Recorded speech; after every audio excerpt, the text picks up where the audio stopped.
Ha ha ha, ha ha ha. Hi everyone, Hothany Hotano here, the internet's busiest music nerd, and it's time for a review of this new Open Mike Eagle album, Neighborhood Gods Unlimited. Here we have a new LP from veteran underground rapper, singer, songwriter, comedy mind, streamer, commentator, a creator of many stripes, Mr. Open Mike Eagle. We are now a few projects deep into what I guess you could say is like the latest era of his lengthy career. Anybody who is trying to get into this man's music should most definitely go back to classics like Dark Comedy as well as Brick Body Kids. Great albums that were a part of a really impressive run for him creatively, but 2020's Anime Trauma and Divorce was a bit of a turning point for Mike. Not only in terms of laying out some pretty devastating changes his life was going through at the time, but this album also marked a new independent pathway for him, releasing music through his AutoReverse label, which he has been rocking with to this day. Then in 2022, he hit us with Component System with the AutoReverse, which comparatively was a much more raw and lively project. A little messy, a little all over the place,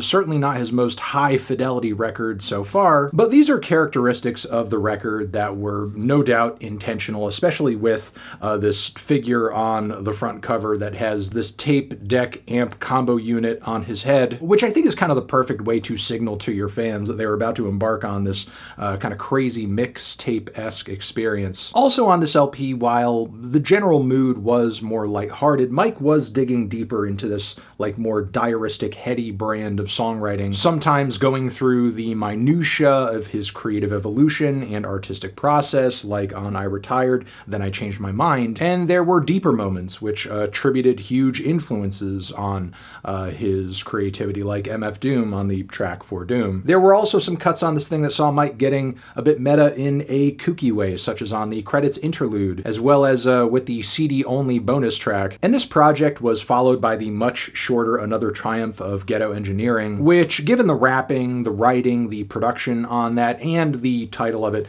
tying into a reference to the previous album, it felt like a decent series of afterthoughts for AutoReverse. And while Neighborhood Gods does feel like a different project with a different direction, Open Mike Eagle is still seemingly working through this chapter of his career with this tape deck head, releasing his music through AutoReverse again, and assembling projects here that feel just a bit more homespun and casual. Mike is also taking on more production duties in the credits of this album as well, though that doesn't seem to have altered the sort of production that you would normally hear on an Open Mike Eagle album, be it these somewhat nerdy, left field, polite, sometimes jazzy and sample-heavy instrumentals. So there definitely are elements of consistency this record shares with Open Mike Eagle's most recent work, and I would say there's actually even a greater meta-awareness creatively going on here. In the opening few seconds of the album, where you hear like this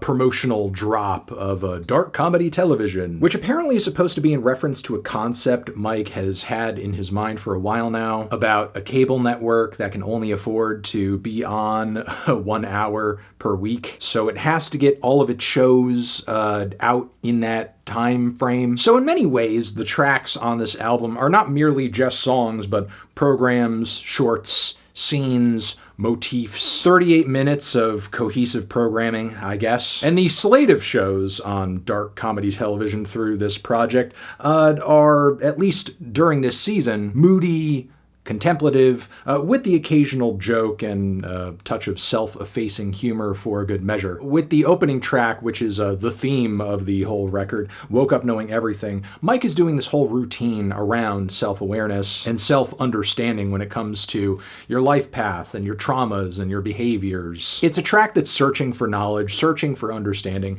very much an it all makes sense moment, especially with bars like people looking for a larger plot, awaiting fades in the barbershop, because if your voice ain't as loud as his, maybe he knows where the power is, maybe he knows why the rent is high, it's all because the moon is in Gemini and Mercury's in the Gatorade, I'm just trying to get a taper fade, which is witty, observational, funny, and I love how it all kind of circles back to getting a haircut. But sonically and vocally, this is also a very gentle start to an Open Mike Eagle album. His half-sung, half-rapped verses ride out over these heavenly sample chops, and it's just a very sweet and serene start to the whole thing. The following track, me and AQUIL stealing stuff from work, while it is a bit punchier, more energetic, it's still a pretty chill cut overall. And yeah, on the surface, it is very much about stealing from a shoe store that you're working at. But digging deeper, this song is also very much about low-wage apathy, leading a life and an existence that is mundane and honestly just not very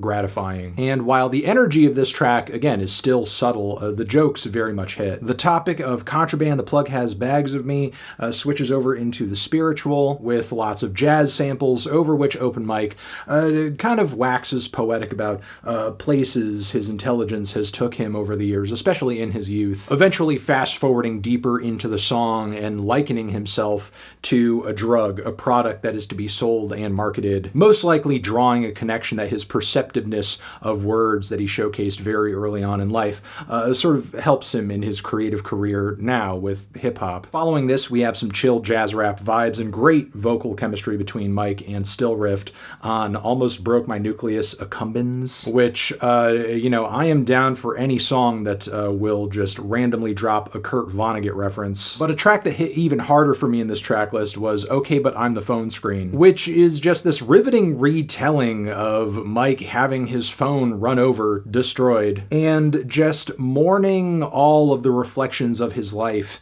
that were held in that phone, lost forever, not backed up on the cloud. And we're talking not just personal stuff, but rhymes and demo ideas and so on and so forth. And it's creative, the comparisons he draws to losing all of this material, like Dead Sea Scrolls, and what he says is a time where apparently RZA had his basement flooded and lost a bunch of discs. But then he goes on to say, yeah, it's like that, but less devastating. I mean, nobody is writing like this. It's just funny how Open Mike Eagle can really just drill down into a topic and be so serious and yet unserious at the same time. Michigan J. Wonder is another very smart cut where Mike describes much of what he spends his solitude doing, the way he occupies those very lonely moments, being creative. Meanwhile, Relentless Hands feels like an analysis of just his current day state as an artist. The way the chorus works feels almost like a description of how one might feel needing to have to consider things like replayability during the algorithm age, during the streaming age. Deeper into the track, Mike describes things like rapper apathy and self-doubt getting in his way and needing to fight past all of that. And again, despite this track sounding as low-key as many others on the record, it's still pretty moving and motivational. My coworker Clark Kent's Secret Black Box is even more creative and conceptual, though. I would say this track also falls in line much more with the television show concept that he's got going on here slightly, as he describes having to work with Clark Kent, or this Clark Kent type character. And Mike is exploring a bit of jealousy on this one, being in close quarters with somebody who is just off-putting to you and you don't trust, and there's just something you can't quite put your finger on that is weird about him, and you just sort of see something about him that other people don't, despite the fact that to anybody sort of like looking at this guy on the surface level, he's getting his work done and he's really exemplary and doing what he has to do. So look, this is one of among many very solid cuts on this record. I could pick out a fair amount of songs on here that I think are impressive by Mike's usual standards, from the opener to the closer, but I still do think this project overall is lacking a little bit in terms of consistency and follow-through. There are some songs that personally I find build a little bit of a lull into the album, considering just how low-key and understated the entire project sounds. Some of the worst offenders being A Dream of the Midnight Baby, as well as Sorry I Got Huge. I do understand how that song, especially vocally, sounding as quiet as it does, plays into the concept of the track, the message Mike is trying to communicate there, but the end result, kind of approaching the performance that way, just kind of creates an unlistenable song that is difficult to engage with. It's like he kind of performance arted the track into something less interesting than it could have been. Some tracks, like Contraband that I mentioned earlier, while I do love the meaning of this track and what it's trying to get across, the fizzled out ending and very one-note production and vocal performance leaves the song just sounding less interesting than it actually is. And while I do appreciate on some level the more DIY edge Mike is trying to give some of his more recent projects, sometimes it does lead to songs that just come across a little too half-baked or even demo quality. So yeah, it's not that this album isn't good. It most certainly is. I just think there are aspects of it that could have been built out, improved, advanced in some sort of way. But regardless, Open Mike Eagle still continues to be one of the most unique rappers out there today, unparalleled as a wordsmith, as a humorist too, which is why I'm feeling a light 2 decent 7 on this record. Transition, have you given this album a listen? Did you love it? Did you hate it? What would you rate it? You're the best, you're the best. What should I review next? Hit the like if you like. Please subscribe and please don't cry. Hit the bell as well. Over here next to my head is another video that you can check out. Hit that up or the link to subscribe to the channel. Anthony Fantano, Open Mike Eagle, forever.